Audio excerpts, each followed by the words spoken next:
Salut à tous et bienvenue pour de nouveaux vadrouillages en Géorgie. Aujourd'hui, je vous emmène à la région de Kazbegi en plein cœur des montagnes du Caucase et à quelques kilomètres à peine de la frontière avec la Russie. Allez, c'est parti!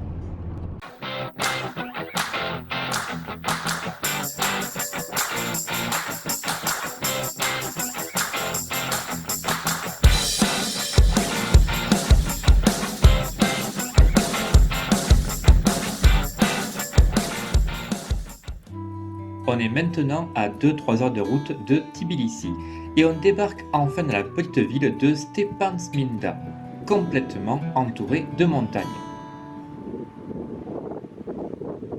Bon, la ville elle-même, faut être honnête, elle paye pas de mine, mais c'est surtout un coin perdu qui sert de point de chute pour les touristes.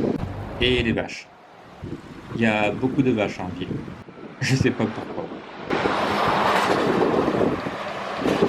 Un truc qui est intéressant, c'est que la ville s'appelait autrefois Kazbegi, d'après le nom du mont Kazbek qui veille sur la région. Lui par contre, il faut en parler, parce que du haut de ses 5047 mètres, il surplombe toute la ville, et tu le vois de loin.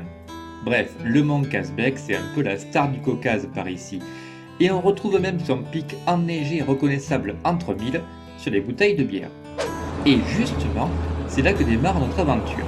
Alors pas directement sur le mont Kazbek, mais sur la colline juste en face, pour visiter l'église orthodoxe de Gergeti, perchée à 2000 mètres d'altitude et qui sort tout droit une véritable carte postale. Pour y aller, on a le choix de faire le chemin à pied en suivant un circuit balisé. Mais comme nous on joue contre la montre, on a préféré l'option du taxi express. Et comme dirait l'autre, du haut de ce monument, 600 ans vous contemplent. Et oui, l'église de Gergeti a en effet été bâtie au XIVe siècle, et elle est devenue au fil du temps un symbole spirituel et culturel de la région. Et je vous parle pas du paysage tout autour à tomber par terre.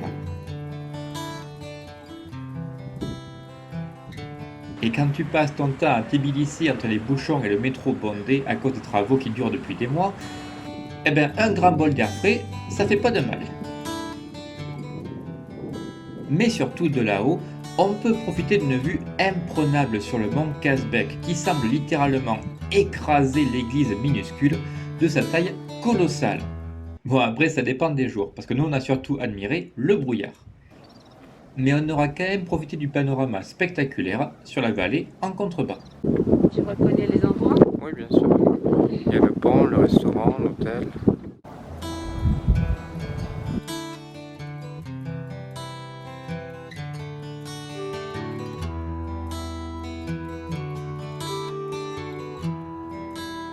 Après ça, on s'est dit qu'on pouvait tout aussi bien enchaîner avec les gorges de Daryali avant la tombée de la nuit. C'est la frontière terrestre avec la Russie. Et après quelques sueurs froides à slalomer avec les semi-remorques qui arrivent à contresens, on arrive pile en face de la frontière entre la Géorgie et la Russie. Et là tu te dis, qu'est-ce qu'on fout ici? Eh bien juste devant, c'est là que se dresse l'impressionnant monastère de Daryali. Il n'y a pas à dire, en tant que vestige des temps anciens posé là fièrement au milieu de toutes ces montagnes majestueuses, il dégage clairement une fascinante aura de mystère. Alors forcément, le soufflet retombe un peu quand tu apprends qu'en fait il a été construit en 2005 pour accueillir les visiteurs qui arrivent en Géorgie par la route.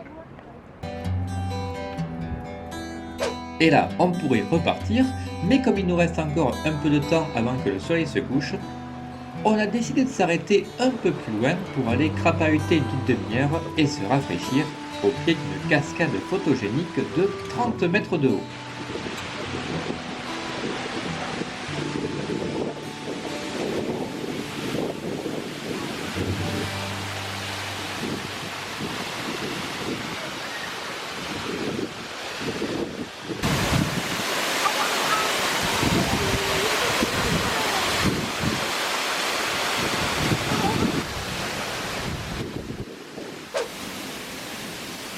Et voilà, on s'arrête là pour aujourd'hui, mais notre aventure ne fait que commencer. Alors abonnez-vous pour ne pas rater les prochaines vidéos, et on se retrouve très vite pour de nouveaux vadrouillages. Ciao!